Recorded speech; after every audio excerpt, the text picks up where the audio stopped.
It's that time again, you guys.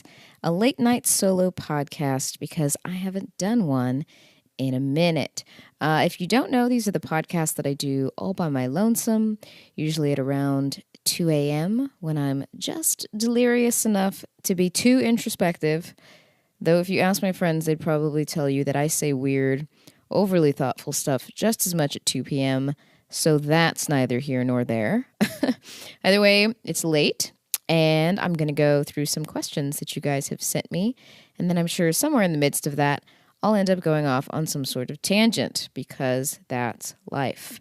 So let's get into the questions, shall we? First up, someone in my podcast reviews on iTunes asked me to review some of the bars that I hit up in the PB area of San Diego. He also mentioned that he'd like to hear more male perspective about the online dating life after listening to the podcast where me and my friend Michelle did a live Bumble swiping session. And hey, I hear you, sir. Maybe I'll do a live Bumble swipe with a guy next time, and we'll compare notes. That's very doable. So thanks for the feedback, and thanks very much for listening. Now, as far as the PB bars go, the first thing we've got to remember here is that I am 31 years old. So it changes the way I go out in that particular area. I struggle to be out there past 10 because I start to feel a little bit out of place when all of the 21-year-olds come in, you know.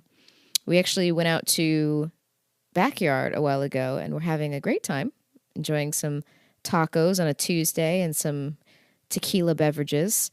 But then 10 p.m. came around, and just the swarms of younger people came in, and I kid you not, they all seemed to fully black out by 10:45. It was insanity. Like, all of a sudden, we're trying to navigate through a sea of 6'4", 22-year-olds, and, you know, it just gets overwhelming. And they're all so tall. I don't know why they're all so tall. That's just a strange anomaly that I've noticed lately. So, I mean, I'm a fan of being out in the bar scene in that area, but more during the day to kind of the early-ish night, because it's just, I think you get the best of both worlds that way. I still really like Backyard, though. Usually when I go out at this point, I'm looking for good music or good atmosphere, especially. And then I want well-made drinks and food rather than kind of a sloppy drunk situation at this point. No offense to people who are occasionally sloppy drunk, because I have most certainly been you before. But, you know, I mean, if you're going to choose which types of environments you want to be in, those aren't necessarily my favorite anymore. I am a big fan of Tower 23.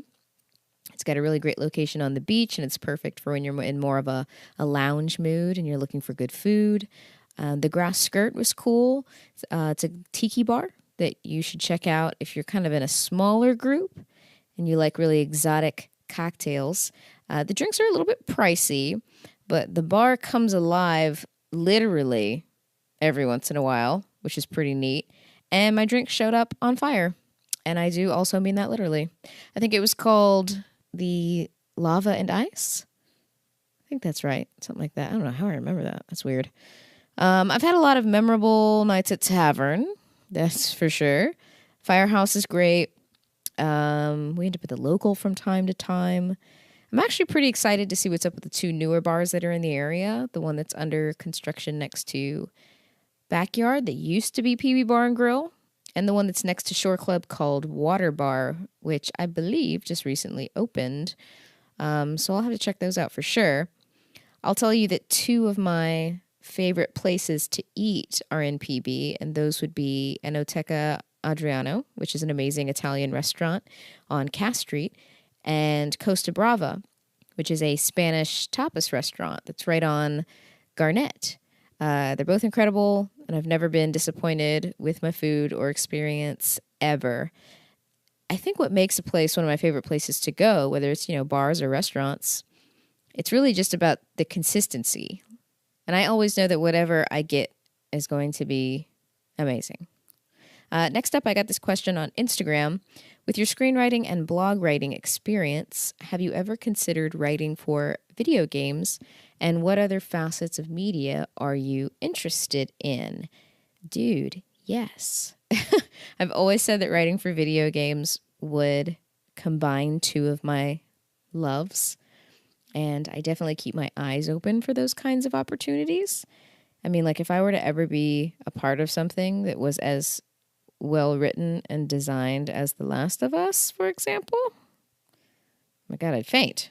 I'm obsessed with that game. A couple games that I'm really excited for coming up too. Ni no Kuni 2. Yes, I super nerded out on the first one that came out for the PS3. Last of Us 2, which is coming out in forever from now, but I'm super excited because it's my favorite game of all time, pretty much. Days Gone, A Way Out, Death Stranding, which looks amazing. I still haven't played Zelda Breath of the Wild, but I have a Switch now, so I need to get on it.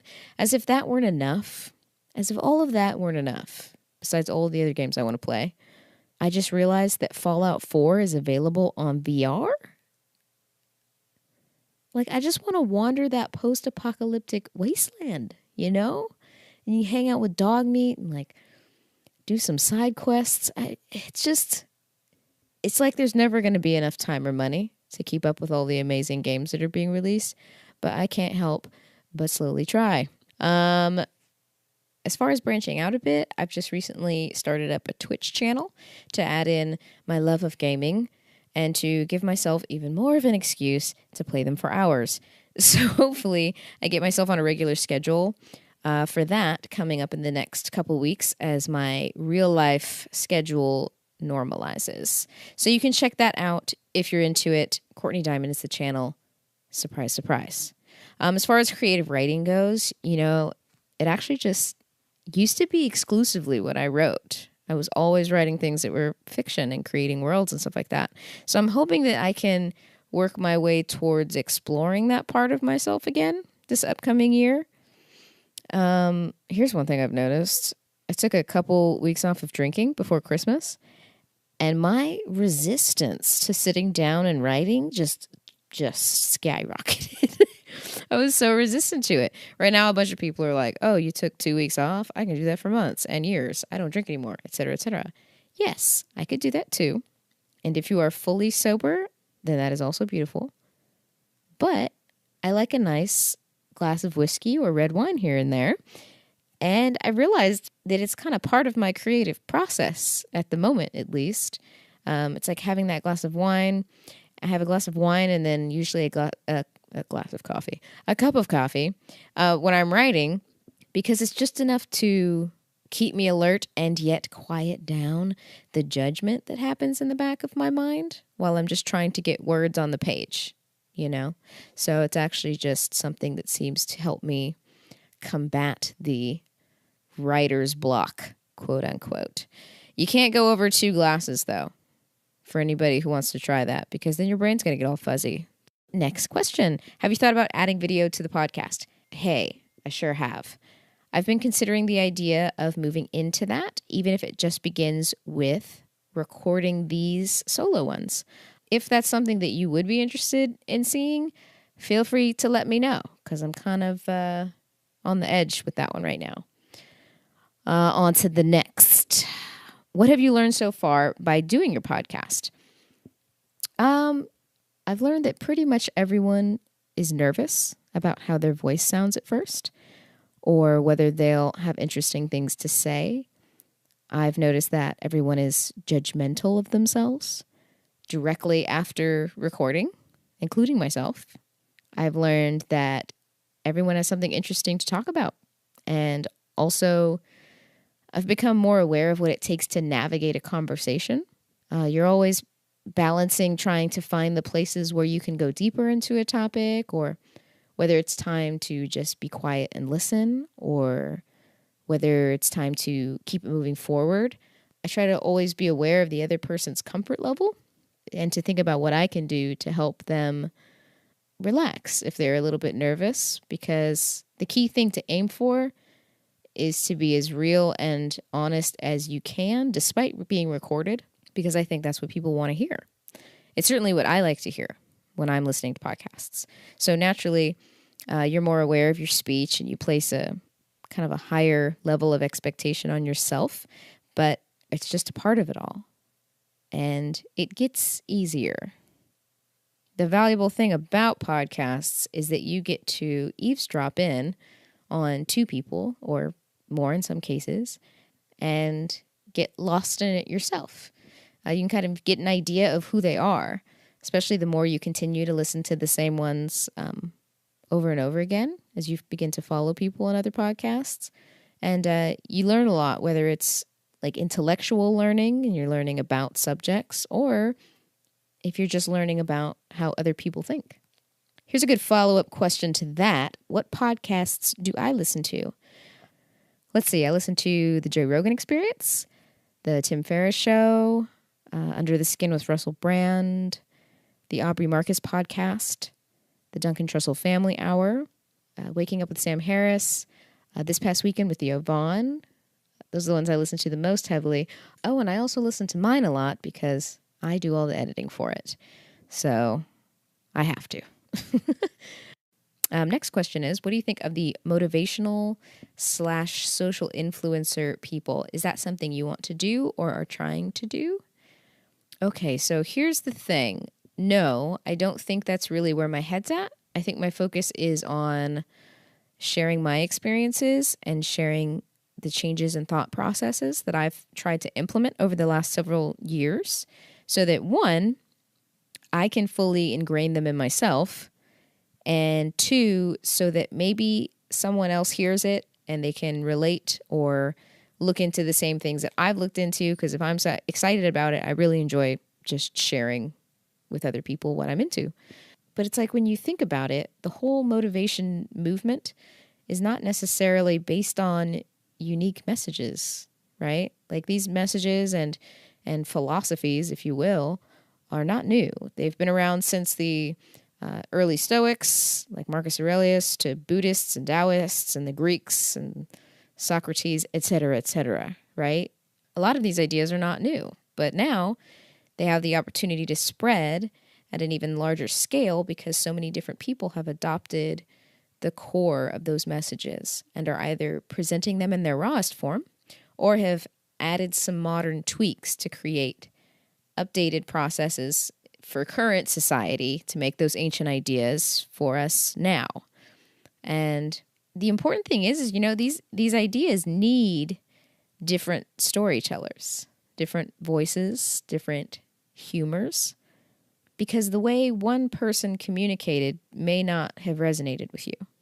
But then someone else says it, and for some reason you like them better, for whatever reason. Their humor, their writing style, their looks, let's not be naive here, or you're just able to relate to them more for whatever reason, and something clicks. That's a voice that speaks to you. I think where it gets tricky is when people aren't being real about it, and they just want followers and are kind of just hopping on the trend. And trends kind of mess things up, huh? You know what another one is? Being spiritual. Like that idea got laid on so thick that sometimes, a lot of times, it's treated like a joke now. I'm not religious, I'm spiritual, right? And some people most definitely abuse that, so it's understandable that it's taken on that tone, but it's also kind of a bummer because it shouldn't be considered a negative description. And speaking of sounding spiritual, energy has been on my mind a lot lately. Mostly that I've felt like I don't have enough of it. I fell kind of into that place where I was like, it seemed like I had enough hours, but I didn't really have the energy to put into doing certain things I wanted to get done. And some of it's in my head, and some of that comes from slipping out of helpful routines because of changes in my schedule.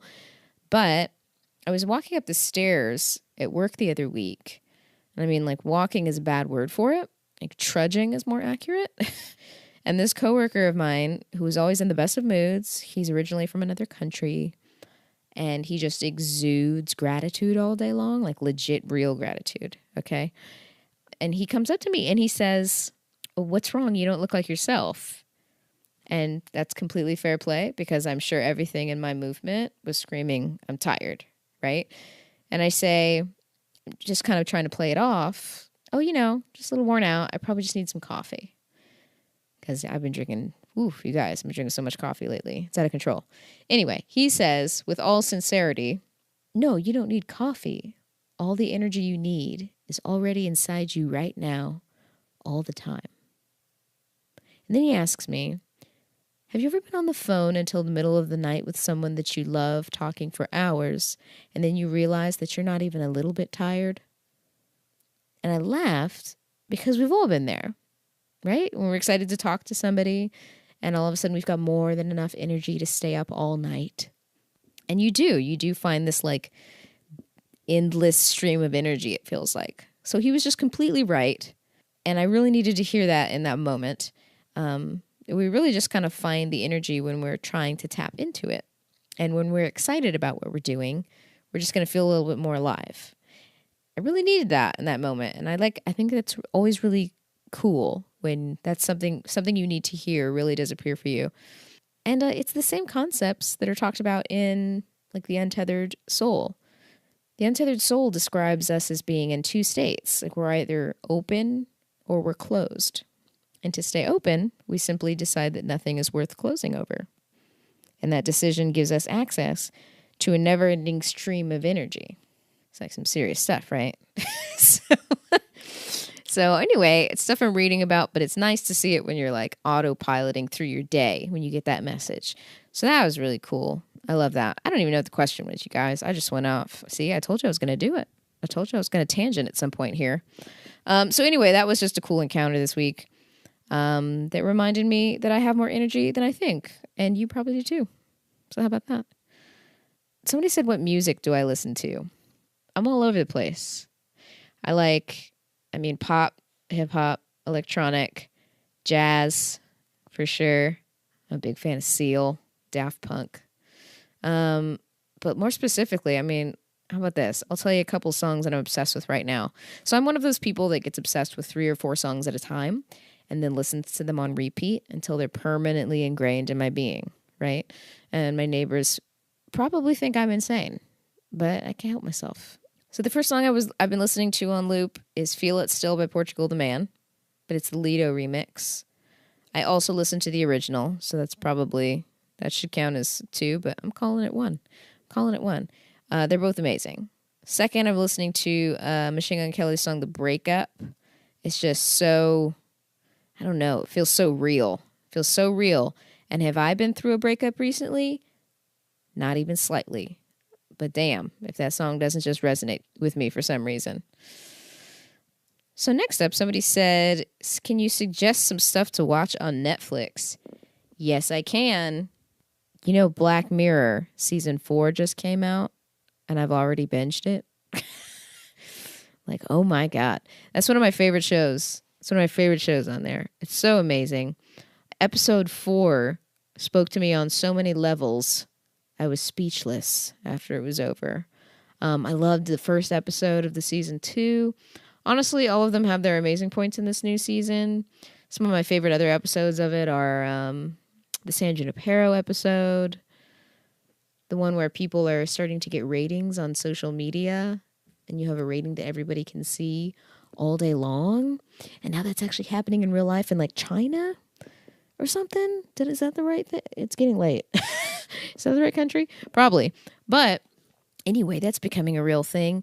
And that's the most amazing thing about that show is you watch it. And every single episode, you can actually imagine that those things would happen.